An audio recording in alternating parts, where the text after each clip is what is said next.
बिस्मिल्लाहिर्रहमानिर्रहीम। अस्सलाम वालेकुम। आप देख रहे हैं फ़ाइज़ा अनवर्स किचन और मैं हूँ फ़ाइज़ा अनवर।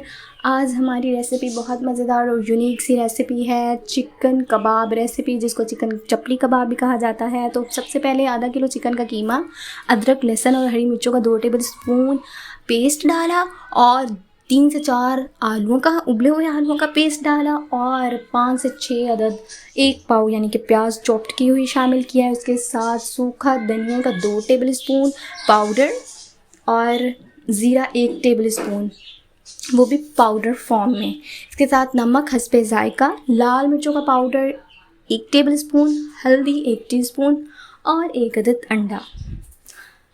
इसके साथ हम इसको अच्छे से हम मिक्स करेंगे और इसके साथ ही हम इसमें हरा मसाला भी शामिल करेंगे बाद में। पहले हम इसको अच्छे से मिक्स कर देंगे इन तमाम मसालों को और कीमे को।